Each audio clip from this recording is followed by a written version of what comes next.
Game jams.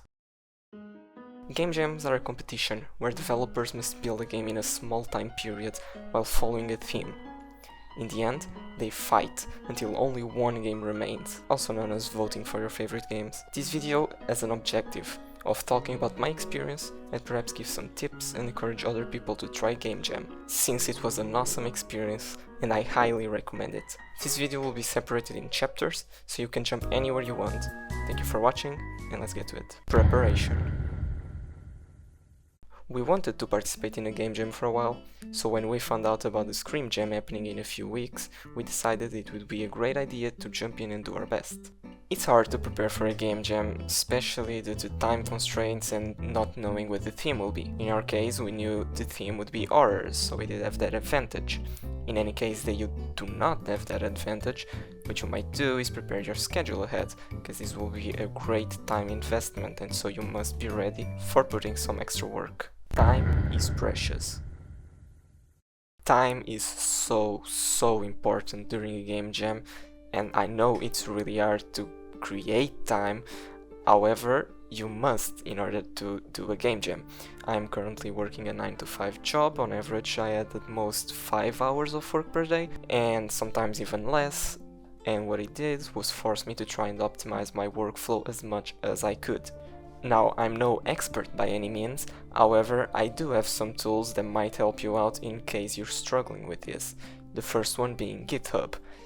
I love GitHub and it's so good, and I can't really work without it nowadays. What it is essentially a version control system, which is really easy to set up and allows you to work on the same project in different machines and make mistakes without worrying about breaking code, since you can easily revert your changes via the branches system, which really complement the workflow, which allows you to basically work on different things. For example, you could have a branch where you're working on an inventory system, where you have another branch where you could be working on, for example, an enemy, and make sure both of them do not conflict or even have different people working on them.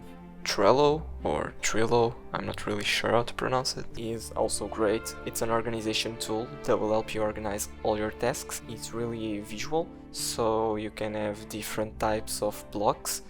Normally I use a to-do, doing and done list, where you can place everything from art, sound design to programming, and it's really good to organize all your work and keep it updated for yourself and all your team. Milanote is a tool that I haven't used much yet. I recently found about it and it seems to be great. It's similar to Trello, where it's an organization tool, however it's even more visual. You can keep things noted, you can divide your screens on different sections, and they have text, images and even audio to display your game however you want.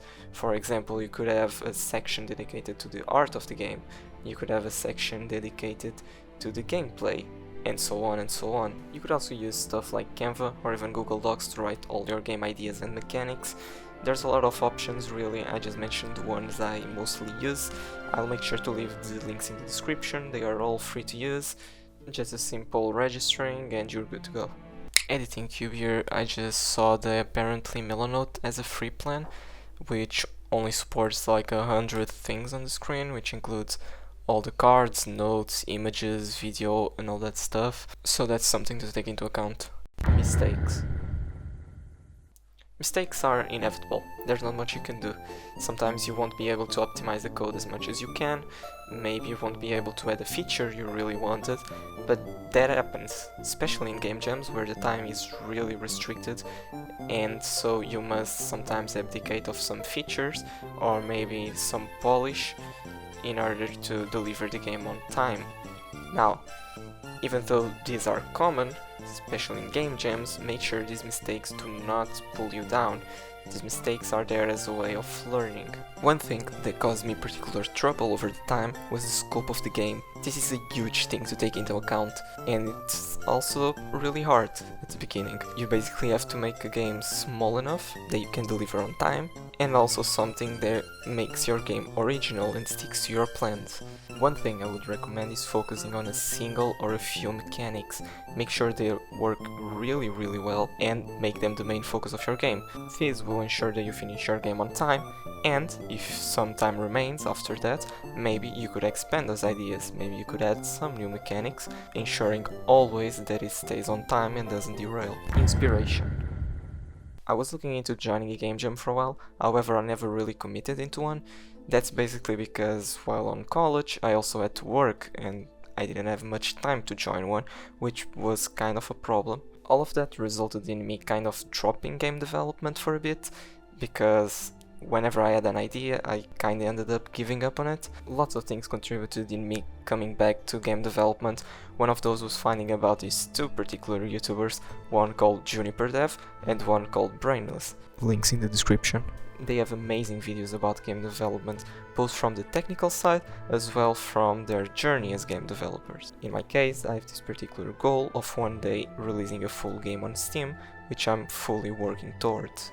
There are many things that could injure your progress, and something you have to take into account is never compare yourself to others. Maybe you find someone on YouTube that does something really well.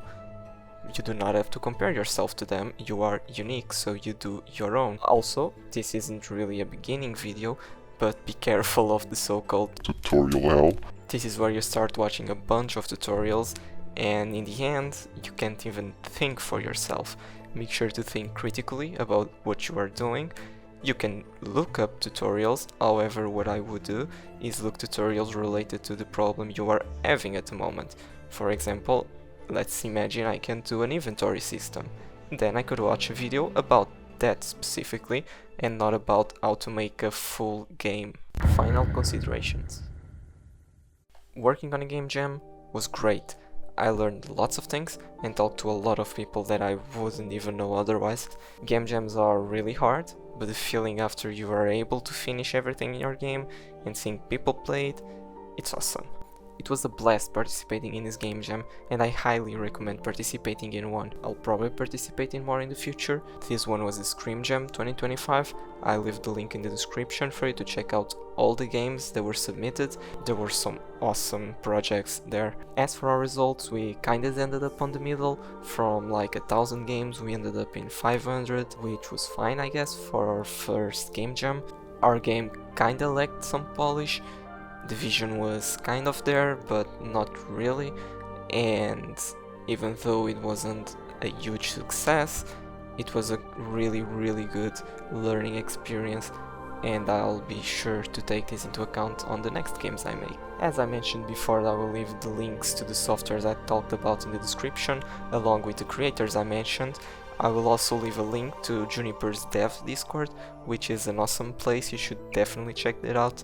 It's amazing for indie devs to communicate and share their experiences, the games they are working on. I'm not sponsored, it's just really good.